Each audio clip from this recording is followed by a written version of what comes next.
everybody? Welcome to the podcast. It's Charles Bernbilski, a.k.a. Double B of the 110 Soldier. Today, lots of NBA basketball. Warriors, Celtics, Cavs, all down 3-1.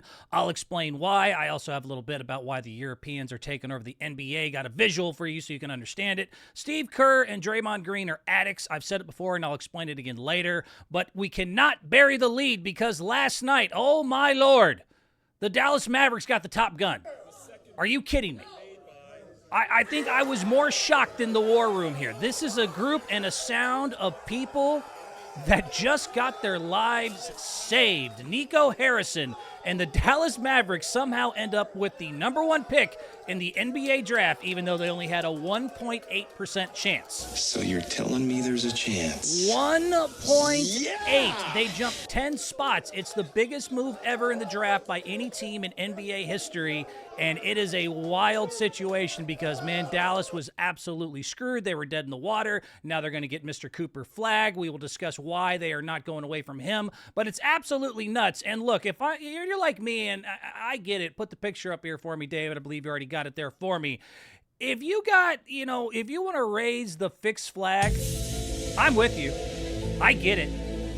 It was the first thing that popped in my head. I was like, wow, I got visions of 1985 and the frozen envelope in New York. I'm thinking about 2003 when Cleveland gets the chosen one, LeBron, to be able to stay home and be local, just like in 2008 when the Chicago Bulls came up roses and they got their local homegrown kid in Derrick Rose, or in 2023, Victor Wembanyama. Hey, we're international. He doesn't really know America. He needs to go somewhere that happens to be good with, foreign players and bigs, and he just shows up in San Antonio, or 2011 after LeBron left, and then they also got the number one pick. I mean, it is wild to think that maybe the fix is not in here because the Mavs were dead. I mean, they were dead in the water. This was just a month or two ago. They're the laughingstock of the league. Fire Nico. There's protest. He traded Luka Doncic for one first-round pick and Anthony Davis when he could have got so much more. He screwed our team up. Next thing you know, they're losing in the play-in after they just made the NBA Finals last year. Kyrie Irving tears his ACL. Anthony Davis, the guy they traded for, gets hurt twice. It is just as bad as it can be. They only had 4 picks in the next 5 years. They had no second-round picks. This team and franchise was dead, and suddenly they're going to get the most consensus number one we've had in a very long time in Cooper Flagg. I also think it's interesting that the NBA did need a new American star, and they could not send him to an NBA hell or jail. When you look at the top 3 teams that actually had the best odds, Utah, Washington, and Charlotte, those are NBA purgatory. You do not want to send your next big thing, and again, your American star that you need to push when guys like Steph Curry, Kevin Durant, and LeBron James are all getting older. They're about to go out the door. Now, the NBA is going to tell you their devil's advocate argument here is that, look, 1.8% odds is not as crazy as you think it is, because since 2019, in case y'all forgot, they instituted a new lottery system that was supposed to discourage teams from tanking. And they'll give you some facts that you should know. Like, since that actual implementation of the new draft system, the team with the worst record has yet to get the number one pick. And just last year, the Atlanta Hawks also got the number one pick, and they only had 3% odds. But still, 1.8% is 1.8%. The only 3 lower than Dallas Mavericks getting the first-round pick this year was the Orlando Magic back in 93, and that's the year they got to go 2 number ones in a row right after they got Shaq, and that was interesting because the new franchise got Shaq and Penny. And then you had the Cavs in 14, that was also 1.7%, and Chicago, the Derrick Rose one I mentioned in 2008, where people thought that was interesting. They're like, oh, wow, you just happened to land the Chicago kid in Chicago when Chicago needs somebody to replace Jordan. Isn't that interesting? And, I'm with you, man. And make no mistake, they are getting Cooper Flagg. I've heard some people today, and you'll hear other people try to bore you with bullshit. They are not going to trade the number one pick. Even if it was a good idea, they can't do it. Nico Harrison just got out of hell. He literally got out of hell right now. There is no way on God's green earth they are going to trade a consensus number one pick who is not just a good player, but he's also a good defensive player. And this goes right along with the whole defense wins championships, and we got to do the right thing here, and we got to win this way, and Luka's too fat and lazy, and that's why we got rid of him. Now you got saved. You get Cooper Flagg to go next to Anthony Davis. God forbid, hopefully he can stay healthy. Now you have a defensive front court that is going to be good for the next few years to come. So they are not trading Cooper Flagg. But it was interesting, the conspiracy theory as it goes said, We will get Luke. They said to Nico Harrison, this is the conspiracy theory. Let me break it down for you. They said, if we get Luka to Los Angeles like we need, we'll make sure that you get Cooper Flagg and the number 1 pick. And you know what? I got to say, fun fact, television ratings did go up 16%. Television ratings went up 16% after that Luka to LA trade in a year when Adam Silver really needed it. And then next thing you know, the Mavericks get the pick that they need, the defensive player that they might need to move things forward. I mean, yeah, you trade Luka to Los Angeles for nothing. We get the television ratings. Therefore, you will get Cooper later at the number 1 pick. I mean, Nico didn't say much. If you remember, he was real, I ain't got nothing to say. Maybe he knew something. The only thing that kind of dissuades me from the whole thing, besides the fact that I'm not a huge fan of conspiracies, but also that they seem pretty legit, excited. They didn't seem, if they're actors, there's some hell of an actors. That war room seemed excited. They seemed pumped up. They seemed like they got saved because they did. And so if nothing else, if this is not an actual, just coincidence or something happening, and they really did able to act that well, they should go ahead and move out here to Los Angeles. But in general, is Cooper Flagg worth the hype? And that's kind of one of the bigger questions here for people that haven't been watching. And if you can hit this next video here for me, David, abso-freaking-lutely, Cooper Flagg is worth all the hype in the world. This kid is just 18 years old. He's from Newport, Maine. So a lot of people maybe didn't pay attention to him, but he was a 6'9", 225-pound stud. He was the number 1 recruit in his class on all 3. Rivals, 247 Sports, ESPN, all had him number 1. Multiple-time National Player of the Year. McDonald's All-American. He got his first college scholarship offer in 8th freaking grade. At Duke, when he was just 17 years old, he was still supposed to be a senior in high school. He became the first ACC player with 500 points, 100 assists, and 30 blocks in the regular season in the last 25 years. Early on versus Notre Dame, as a freshman, 17 years old, dropped 42 points, 6 rebounds, 7 assists, 11 of 14 from the field, 4 of 6 from 3. He led the Blue Devils to the ACC regular season title. He was the ACC Player of the Year and ACC Rookie of the Year. He joined only Zion Williamson, Marvin Bagley, and Jahlil Okafor as the only other players in the conference in history to ever make all those awards, averaging 19.2, 7.5, 4.2 assists, a steal and a block, 48% from the field, 39% from threes. This kid can absolutely go. And all the NBA scouting reports are saying the exact same thing. If you read the reports, they say things like he's a do-it-all forward who hustles like a madman. He makes his teammates better as a passer and as a dialed-in knockdown jumper. He's both the best offensive and defensive prospect in this draft class, making him the safest number 1 pick in ages. Matter of fact, prospects over the last 10 years, they have Cooper ranked above are names that you've heard of. Karl Anthony Towns, Ben Simmons, DeAndre Ayton, Anthony Edwards, Cade Cunningham, Paolo Banchero, Ricochet, Fultz. These are all guys who were high picks that they say Cooper is a better prospect than. NBA comparisons put him next to names like Jason Tatum, Kevin Garnett, Scottie Pippen, Kawhi Leonard.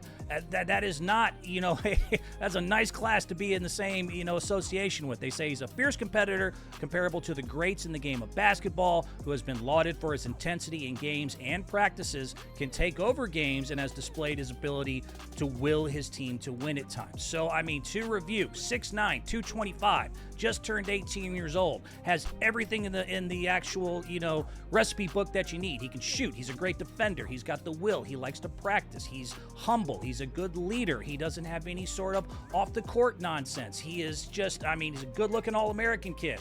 I'd be remiss to throw out that the NBA probably doesn't mind the fact that he's a white American in a time when they haven't had one since like a Larry Bird who looks this promising. So, all in all, Dallas Mavericks, who needed a boost, didn't just get one. They got maybe the one. As far as we'll never know, the future is the future, but Cooper Flagg is most likely it. This dude is a stud. This kid can go, and I don't really see, just like the scouts have said, how this is anything other than at least a 15, 8 rebound a game type player, and most likely at least an all-star. Could he be a franchise player? We shall see.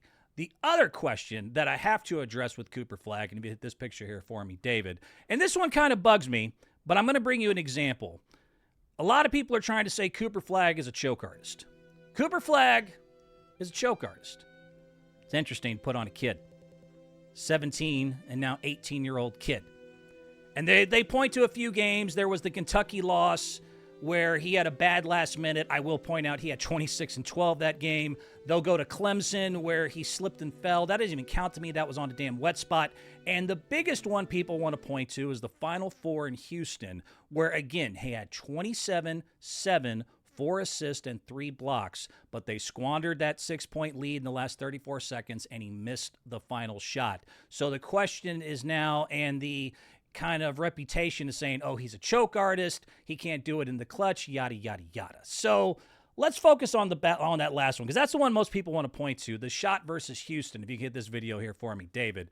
In case y'all missed it, this was the Final Four, 8 seconds left, down 67-68. Again, they had blown a 6-point lead in just 34 seconds. 68,000 in attendance. This 18-year-old kid with all sorts of stars around him missed a fadeaway jumper on an ISO play that was called for him. They end up losing 70-67. And like I said, this kid had talent all around him. He had 2 other top 50 freshmen in their center, Malawach and Knipple, and then he also had 2 stud upperclassmen.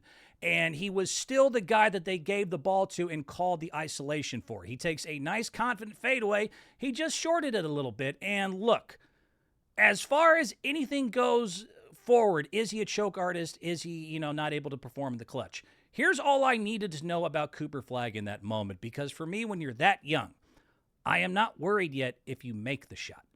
I'm only worried if you'll take the shot. With age and experience, practice, you can learn to make that shot, but are you willing to accept the responsibility of the moment with that many people, that many millions, you're that young, and that many stars around you? Are you willing to call the isolation and say, you know what, give me the ball, I will take this shot? Whether you make it or not, to me, is irrelevant, because, again, I believe that can be taught. And so for me, I saw a kid who, just like Jordan back, he obviously he didn't make it like Jordan, but same thing, like said, hey, ball here. I know I'm a freshman. I know I'm surrounded by stars, but it's my time. I'm the man. Give me the rock. And it reminds me so much of another kid who was called a choke artist early. And if you can hit this video here for me, David, I'll take you back to May 12th, 1997, where another highly touted 18-year-old choked in his first chance on the big stage. In case y'all forgot, elimination game, Utah Jazz, Kobe Bryant, air balls, not once, twice, 3, 4 times in an elimination game in the playoffs. And for some reason, they kept giving him the ball, even though this was a Lakers team that was stacked with clutch players. Guys like Van Exel, Robert Horry, Derek Fisher. They had all-stars, Eddie Jones and Shaquille O'Neal. And there was a lot of disarray behind the scenes a lot of people didn't know about, but the big point is nobody wanted the ball. And so 18-year-old rookie Kobe Bryant was not just willing to take the shots. What I loved was that he was willing to keep shooting, and he kept shooting air balls after he'd already airballed 3.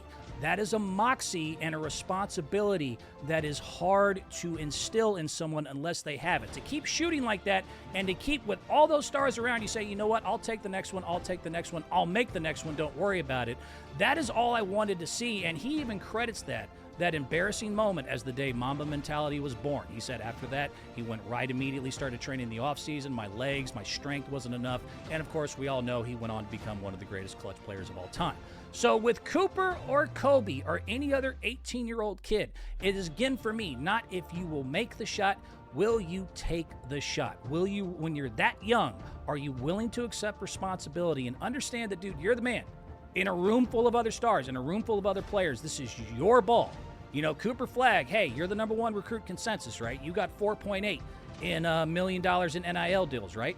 Kobe Bryant, you're considered the next Michael Jordan, right? Cool, your ball. And if they will take the shot and not pass it away, that is all I need to know about them in the future. I believe that you can teach them to make that shot later, and with practice and repetition, they will figure that part out. But the thing about getting someone to want that responsibility and to be able to take on those nerves and that pressure is something you can't teach. So whether y'all think he's a choke artist or not, I think we got way too much time to tell with Cooper Flagg. He reminds me a lot of Kobe Bryant. And again, that is something you can't teach, is the ability to want that shot, and he wanted that shot in the final moment, and I think in the future he will make them.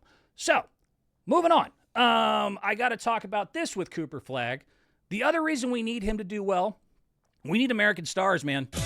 Hit the picture here for me, David. We need American stars. It is time to raise the flag. NBA and basketball in general is quickly becoming a Europeans game, and it is only getting worse year after year after year. I mean, I feel like South Park. They're taking our jobs. They took our jobs.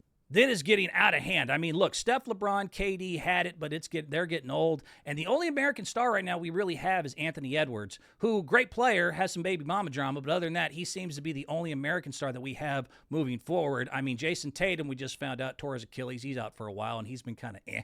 LaMelo Ball is crazy. Tyrese Halliburton and Devin Booker, they're okay. I mean, they're solid, but they're not a star. And Europe has taken over the game. Hit the Nets picture for him to keep you busy, David. I mean, look at the stars right now in the NBA. Jokic, Luka, Wemby, SGA. The last 6 MVPs since 2019 will now all be international, non-U.S. players. The last 4 MVP votes, 85% of them went all to international players. They're even winning Defensive Player of the Year nowadays. We got Gobert winning it. We got Giannis winning it.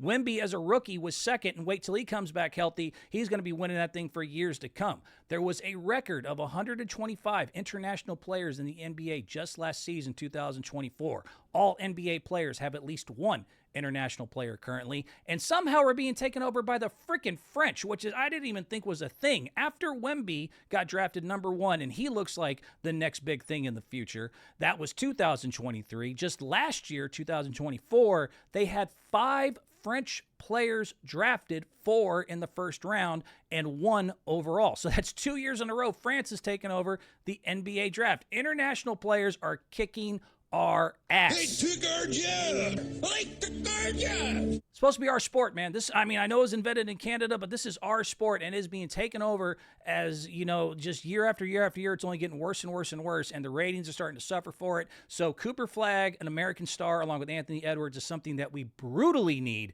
and it is something I've lectured y'all about before, and you'll continue to see it become more and more of an issue. I'm starting to see more articles come out about it.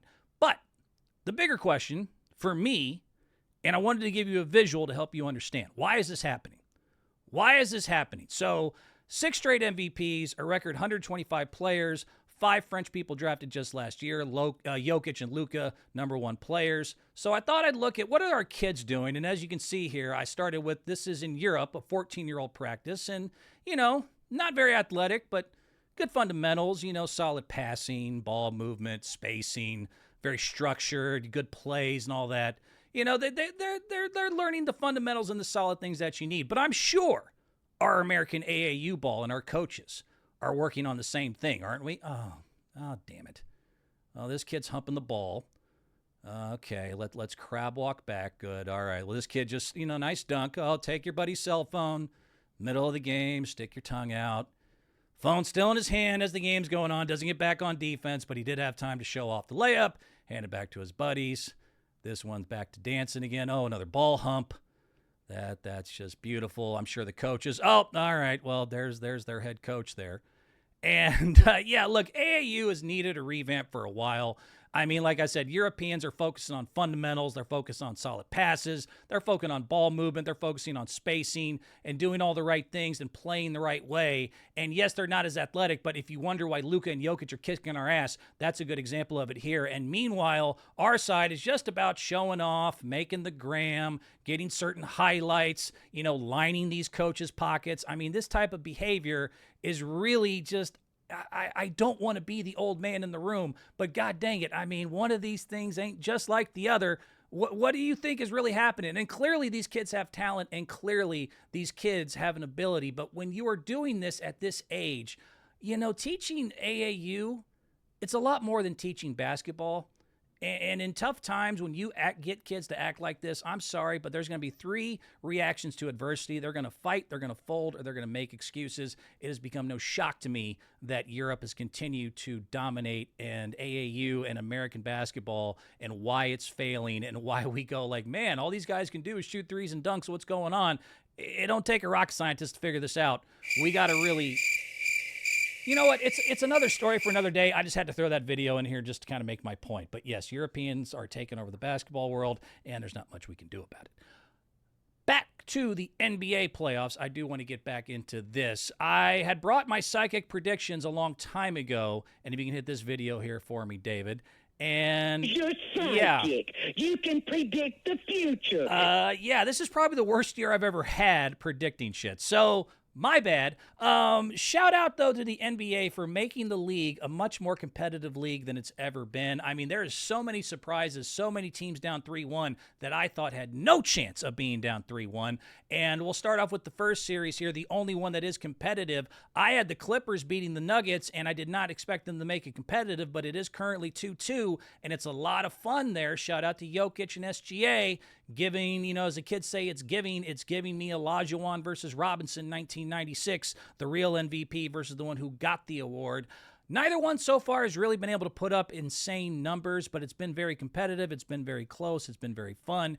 SGA so far, who's going to be MVP this year, averaging 27.5, 8.3, 7.3 assists, only 21% from threes, but he's never been a great three-point shooter. And Joker has not exactly gotten his Olajuwon versus Robinson revenge I was hoping for. He's only averaged 26.5, 14.8 rebounds, 5.3 assists is way below his number, only 39% from the field and only 21% from threes. He and Luka both, go back to previous podcasts, I have lectured before, both need to get their fat asses in shape in the offseason. He is getting gassed late. This continues to be an issue with Nikola Jokic. But that's actually a fun series, and I still don't know exactly which way that is going to go.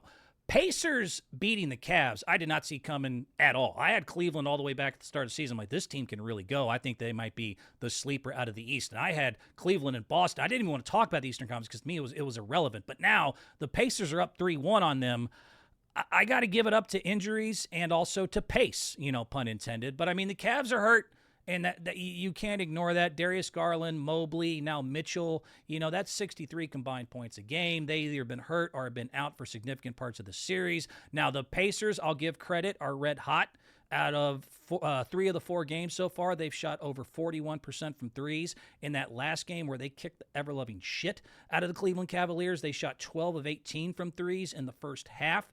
They have 6 players averaging anywhere from 13.3 to 17.8 points per game. They're young, they're fast, they're Halliburton's clutch. They're doing a great job out there, so shout out to Indy.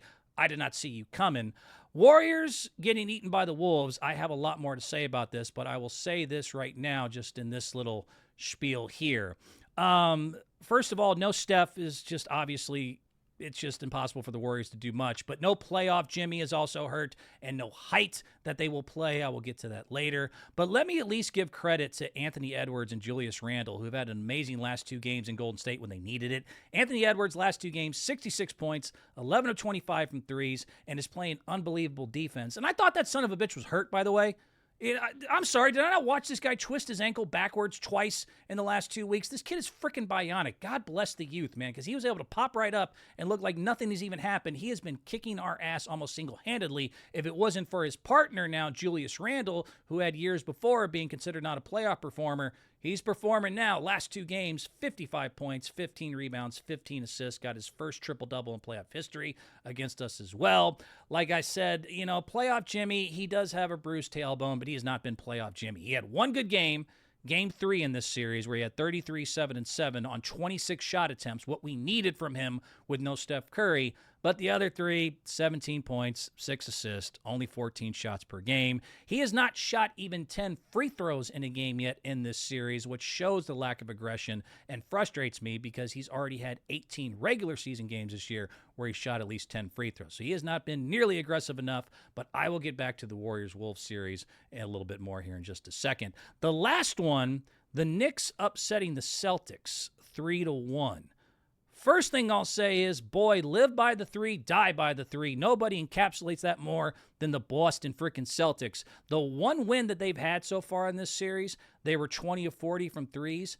In the other 3 losses combined, and I want you to listen to me, 43 of 148 attempts for 29% on 49 attempts per game. That is a stubbornness to a certain way of playing that is really only beholden to teams I like Golden State Warriors and the 7 seconds or less Sun back in the day. Holy shit. 49 attempts per game, you're only shooting 29%, and you're getting upset by the Knicks, and you won't change a damn thing. That's almost, chef's kiss to the stubbornness, man. That is crazy.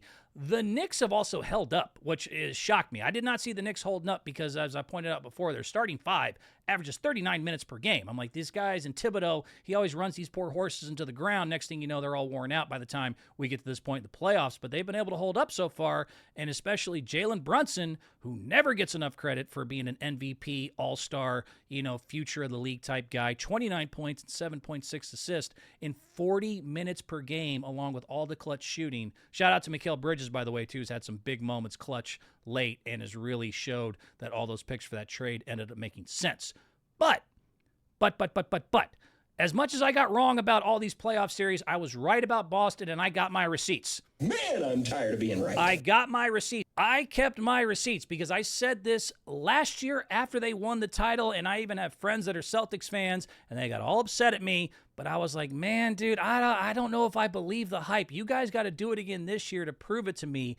And I should have known better, and I should have listened to myself. But all you so-called analysts and experts maybe believe that Boston was better than they were. But I said this all the way from last year, like the day after they won the title. Now hit this video here for me. You got handed the easiest path to a championship in any of the major four sports I've seen in a minute. I mean, maybe arguably in NBA history. I mean, the fact is you beat the Heat in the first round without Jimmy Butler. Who cares? You beat the Cavs without Donovan Mitchell towards the end, who was their best player. Then you go on to beat the Pacers without Halliburton at the end. I think Siakam was hurt too. And the only reason the Indiana Pacers were there is because the New York Knicks and Milwaukee Bucks and the Sixers were all hurt. So, I mean, you went through a completely weak, injured, hurt Eastern side that was already the weaker conference, and then you get to go against the 5th seeded Dallas Mavericks, who then had a hurt Luka Doncic because he's too fat. Kyrie didn't play up to his level. No reason they were there in the first place because Denver blew it 2 rounds ago. So, I mean, to review, you beat 3 injured teams. You then beat the 5th seeded team in the West that really wasn't supposed to be there because Denver ended up laying an egg. And I don't know. I mean, I guess you did it, though. I mean, you got it done. But, I mean, overall, you still have a lot to prove. You can repeat next year. You're the Vegas favorites to repeat next year. Now, obviously, through the draft, free agency, a lot of stuff's going to happen, and we don't know. But we still have a lot to see against you. Go against real competition, have real adversity, and then maybe if you go back-to-back, you'll get your credit. But right now, it's partial credit, man. Most people are not really putting Boston up, even with those records. Most people are rolling their eyes at like, oh, man, they're right up there with like the 2000 Lakers or the 87 Lakers or the 85 Celtics. And we're all just like, get the fuck. Not even close. Not even sniffing it, at least by the eye test. You should have just listened to my old podcast. I should have just listened to myself a year ago. I tried to believe in y'all's bullshit. Man, I'm tired of being right. And, man, I look back at the stats. Here's a fun one here for you. The Boston Celtics this year were 61-21 in the regular season, right? Isn't that great? Versus winning teams, just 24-19. You've had an easy road. I don't mean to be a dick, but I don't know what to tell you. Once you faced adversity in a New York Knicks team that is not backing down to you, and that was built in the offseason to play you specifically, you've resorted to being just a 3-point LA Fitness, chuck a bunch of shots up from the outside, no toughness series, and suddenly you're getting your ass kicked. Now with Tatum and his hurt Achilles, and that has been reported, it is a torn Achilles. You guys are screwed, and I tried to tell you, I just wanted to see y'all do it against actual competition, not easily laid path after easily laid path like you did have, unfortunately, the entire season. And then, like I said, looking back, I come to find out you're 24-19 versus winning teams. Y'all are an overrated team. Don't know what to tell you. My team's overrated, though. It sucks, and I got to talk about it. Hit this next picture for me, David. As the Golden State Warriors are about to lose, and look, Steph's out. Look, Jokic goes down to Denver. Anthony goes down to Minnesota. Brunson goes down to New York. There's certain players where it's just like, dude, there's nothing we can do. SGA goes down to OKC. I know they've won without, but in the playoffs, you need your top guy. Steph hasn't been there, and it sucks. And I'm at least going to make one plea and one case and a little bit of homerism. I'm going to blame the schedule at least a little bit here.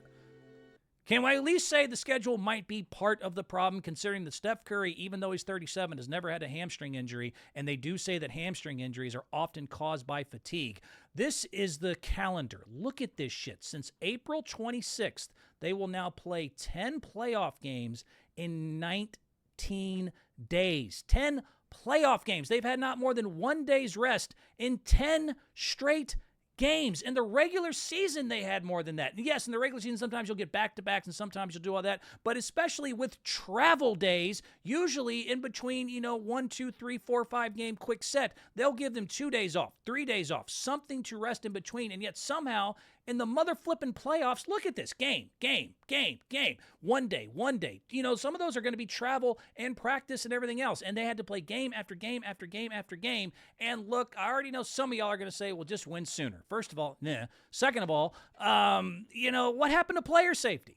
What happened to player safety in the NBA? Y'all are the ones that have lectured me for years about, we need load management. And I would go pause, and y'all say, no, he meant about taking games off. And all this stuff about, we need these stars healthy. And we need people to be able to, rise up in the big moments. So we got to have them well rested. And we got to be able, it's entertainment. We got to be able to see them. And it's not just Steph that has gone down from this shit. Like I just mentioned, Tatum tore his Achilles. Donovan Mitchell also got hurt. Non-contact injuries. Those are fatigue injuries there. Non-contact means that their bodies are just breaking down, and maybe that's something to do that with the most intense part of the schedule, you're not even giving them 2 days off on travel days. It's just game off, game off, game off, game off. And also one more fun fact, who are the youngest teams left in the playoffs and where do they stand? Top 5 youngest teams in the playoffs currently. Oklahoma City 1, Indiana Pacers 2, New York Knicks 3, Cavs 4, Minnesota 5. Well, holy shit, that happens to be 4 of the 5 that are moving on are the 5 youngest teams in the league that are still in the playoffs. Maybe that has something to do with the fact that you have them on this grueling schedule after all of your public, nonsense about, we're going to make sure these players are rested and we need the stars to perform and yada, yada, yada. That schedule is insane. That type of, regiment is insane, and it is no shock to me that the only ones literally left standing are the young teams. So I at least had to throw that out there that the schedule was part of the problem. But I got to be real. And this is something that goes back years. Hit this next one here for me.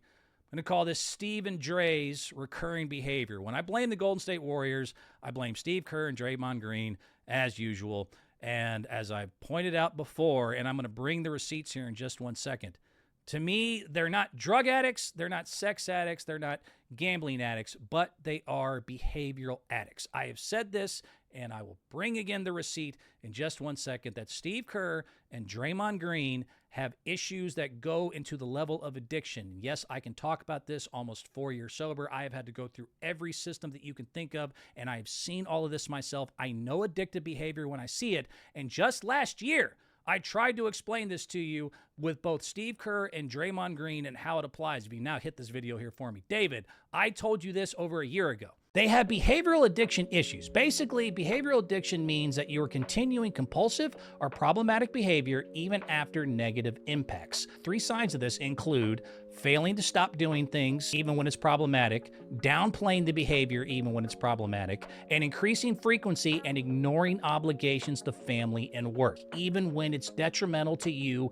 and the people around you. A lot of people say, isn't that just kind of a better definition for stubborn?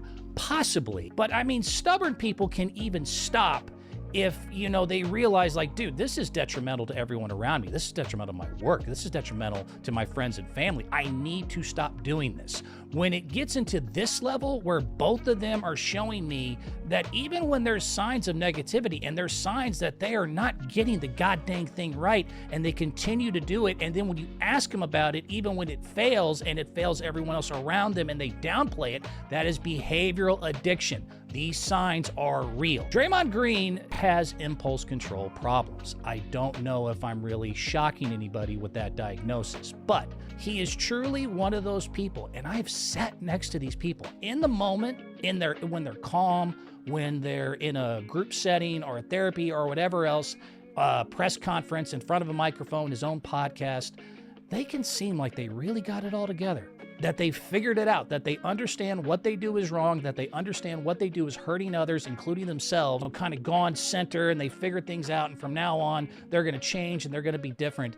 And it's so amazing. And it's only once you've been in it for a few years like I have and seen people that you think, oh, that one's got to figure it out, he's got to figure it out, she's got to figure it out. And they're the first ones to go back and, because of their impulse control problems, just completely screw it all up. I had people that I really thought figured it out that relapsed before they left the parking lot of the rehab. Draymond Green is in this bullshitter con artist, and it's almost not his fault. He just can't control it until you really make somebody like him truly reform in extreme ways to kind of cancel out this effort syndrome, this impulse control problem, you're going to see the two faces of Draymond as we've continued to see for years and years and years. He can say the right thing when he's calm, but when it's gut check time and when push comes to shove and all that training and all that explanation and all that understanding is supposed to show up, it doesn't.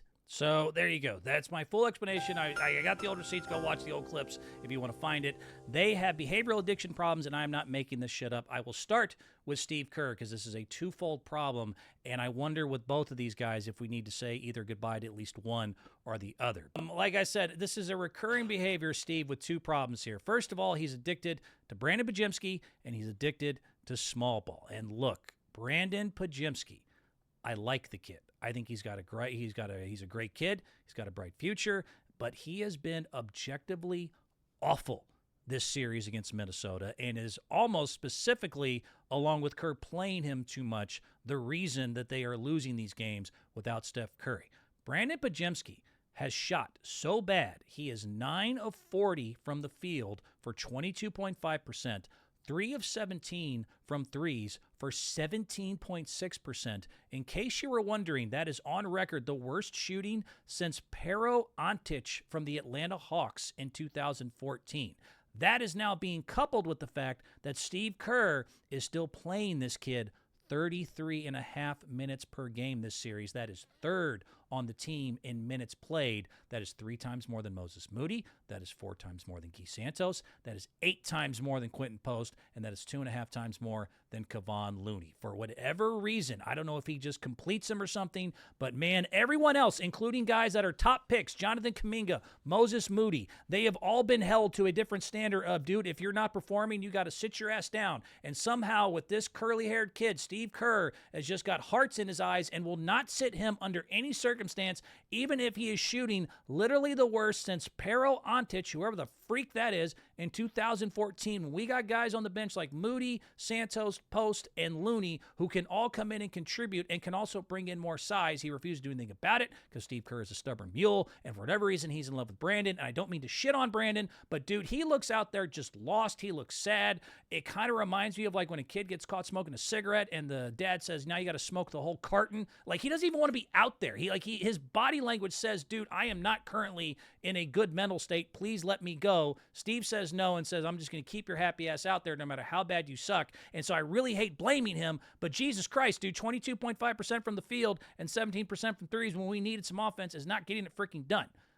The other thing, and this goes back with me, God, this goes back to like D'Antoni days, but Steve Kerr is now the ambassador of small ball. It is his only answer. And man, dude, if there's ever been an argument that there is literally no franchises left winning trying to run this all guard and forward small ball bullshit lineup, there is not one team left that does not play centers. Matter of fact, a lot of them play 2 at a time. Look at everyone who's doing well and who's left in the playoffs. They all have height. Denver, Jokic, Gordon, NPJ, Oklahoma City, Holmgren, Hartenstein, Indiana, Turner, Bryant, Obi Toppin, Knicks, Cat, Robinson. Minnesota puts out a lineup against us that'll sometimes be Gobert, Naz Reid, Julius Randle, like a 6'8 McDaniels, and Anthony Edwards is their shortest player. These are the only ones still clinging to this idea that it's a good idea to make sure everyone is shorter than the competition that we're going against. And it's just stupid. It just wears out your offense and your defense. It's something that could work in spurts, but I have always said they have won in spite of, not because of, Steve Kerr bullshit obsession with this idea that small ball is the way to go. It cost us in FIBA when we got 4th place. It almost lost us in Olympics. It has lost Golden State Warriors both seasons and series, and is continuing to do it again. And because he does not care how much it affects work or anything else, as a behavioral addict, he is going to ride this shit all the way to the wheels fall off. And I don't know what to do other than just accept that he's just a stubborn damn mule. Like, it's almost comical. I'm watching the game last night, and I'm just laughing. And every time I see Steve Kerr basically ruin a game, which he did again in the second half, where he went with his all-short ball lineup, putting Draymond Green at center. It reminds me of this old vid, if you can hit this video here for me, where, you know, it went viral about, it's not about the nail. Basically, this woman was complaining to her husband about her headache, and he's trying to explain, well, you have a freaking nail in your head. And she didn't want to hear that. She wanted to bitch. She wanted to make excuses. She wanted to moan. But anything that mentioned the nail in the head, and all we're going is like, there's a freaking nail in your head. Every time I watch Steve Kerr do this now, he doesn't just have a nail in his head. It's got a flag hanging off it that says, stop playing small against big teams. And Steve will go on and he'll say all sorts of stuff in press conferences. He'll say like, oh, we need better effort. We might want to tinker with the lineups. Hey, do you want to play some big? It's not about small ball. It's not about small ball. So, hustling and rebound.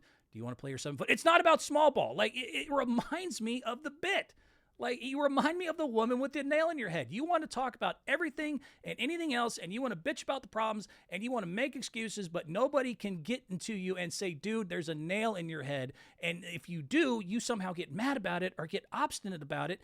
And the only way I can explain it is addiction, behavioral addiction of like, dude, I've decided this is the way we're going to win or lose, and I'm going to write it. There is no team left doing it. There's no stats proving that it works anymore. And Draymond Green has been specifically bad in these last 2 games when we needed him the most with Steph Curry being out. And somehow you want to keep saying it's not the nail. Don't bring up the nail.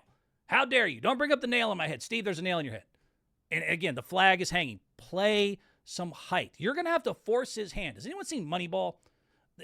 There's a lot of stuff in the movie Moneyball, but there's a point where the GM is trying to get the manager on board with playing this new way of playing, and they had this all-star, but he didn't go with the system, and finally Billy Beane just traded his ass, and he walked into the room. He's like, you can't play Payne tonight. He's like, I'm going to play Payne. He's like, no, you literally can't, because I traded him. That is the level we're going to have to get. Mike Dunleavy is going to have to force his hand when it comes to Steve Kerr and not give him the option to play this small ball lineup anymore. Again, it's not working, and all the teams left that are showing, Denver, Oklahoma City, Indiana, Knicks, Minnesota, have proven completely otherwise. It is a stubborn mule, addictive level behavior that needs to be stopped, and he's not going to stop it himself. Someone from the general manager or up is going to have to change the roster next year to do something about it. Speaking of addictive behavior and assholes, I'm done with Draymond Green. I mean, is anyone else over it? I know he's been there since the whole time Steph was there, but I mean, at some point, again, we got to start forcing hands. We got to make some changes. Anyone else ready to say goodbye to Draymond and his bullshit and bring in a center for once and just see how Steph Curry can do with a 7-footer and maybe a little less pressure and Jimmy Butler and everyone else getting some rim protection and some rebounding and not having to overexert themselves to where they get worn down and injured in the playoffs? Does anybody else want to see that? I would love to see it. I'm done with Draymond. And he's sucking without Steph Curry. The time that we needed him the most. All this stuff about, he's a winner when push comes to shove. Bullshit. The last 2 games, Draymond Green has had more turnovers than assists. 7 turnovers to only 6 assists, has had 8 points and 3 assists on 7 of 18 field goals. It has been an abysmal performance the last 2 games for Draymond Green. And this whole playoffs, man, it has been the same old story, the same old BS, the same old nonsense. He's already up to 5 technical fouls. He's already up to 2 flagrant fouls. He's 2 away on both, even if they pulled off the miracle 3-1 comeback from another suspension. And I am so tired of this adage that Draymond Green needs to behave this way, that he needs to kick people in the dick, that he needs to choke Rudy Gobert, that he needs to punch Nurkic, that he needs to punch his own teammate in order to play decent basketball. It has been the most overused, nonsensical bullshit reason that, I could point out guys, Dennis Rodman, Ben Wallace, Kevin Garnett, all these tough dudes that didn't have to do all this stuff all the time and all this extra, and yet somehow, just like with addicts, we have enablers that have said that's what you need to do, we need to accept it, and everything else, and it's continued to wear on my patience. And then he played out the race card last week, which was just, I'm not even, I really don't want to spend a ton of time on this. The good news is a lot of people already did this for me. Everyone, universally, I was shocked, kind of went together and said, Draymond, shut up. When he came out after he had pulled some more nonsense, got more flagrants, technicals, said, man, I'm not an angry black man. I'm a very successful, educated black man with a great family, and I play basketball great. That's great at what I do. This agenda that continues to keep making me look like an angry black man is crazy. I'm sick of it. It's ridiculous. And I was so happy to see, without having to get too far into it, everyone said, no. Cut the shit. Stop it. You of all people do not get to play the race card right now. No one is saying that you're not a very successful father, basketball player, and educated and everything else. What we are saying is that you are angry as hell and you have outburst and, again, impulse control issues. He has more suspensions and ejections in NBA history than anyone else not named Rasheed Wallace, who was not exactly known for his anger management. He has been suspended in finals. He was suspended in 2023 multiple times. He has been suspended for punching his own teammates, and he has never gotten better, and there's always an excuse, including this type of nonsense he was saying there. The team never does anything about it, and the best way, in my opinion, to put all of this to a close, I would love to say bye-bye to Draymond. I have never really, I'll be honest, he's always been just a thorn in my side. I've never been a fan of him. And if we're going to keep him, I will say this one last time, then I got to go. There's the only solution. And nobody takes me serious, but maybe after this series and maybe after more nonsense, and let's see, we still got one game to go, what Draymond might do. I have always had one real solution that goes back to when I was in addiction problems and rehabs and everything else, and the things that I learned about the only way to stop people is through extreme measures. There is one way to stop Draymond Green, and I'm not joking. I've said this 3 times before, and I will say it one more time.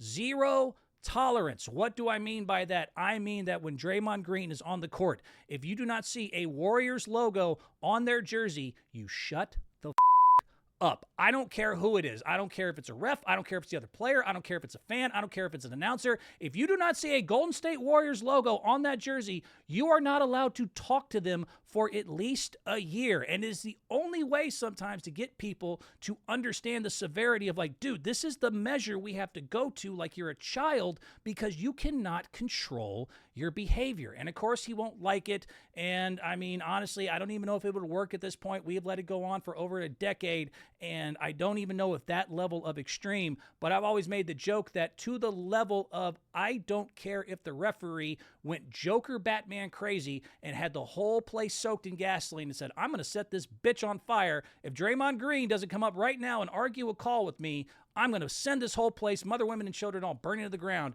He is still not allowed because he does not have a Warriors logo on his jersey. That is the level of zero tolerance that I really do think, and I'm not joking, that you need to get him to reform, to rehab, and to understand that there's too many consequences for your actions. And now it's not even like your basketball's that great, man. It's, as the phrase goes, the chicken shit is starting to outweigh the chicken. There's really no excuse for it anymore. You're at the edge of your career, and unless you want to spend the last 2 on a non-contender, everyone getting their revenge on you, I would suggest this or something else close to it, because Draymond and Steve and small ball and your stubbornness and your addictive behavior, I'm ready to say goodbye to all of it. All of it. And I'm going to have to say goodbye to the season here in a day? Sucks. It also sucks, I'm out of time. I got to go. You guys enjoy your week. I will try to come back early. I do want to talk WNBA here pretty soon. That is starting this weekend. But until then, enjoy your night. Enjoy your day, wherever it is. And I'm out of here. See ya.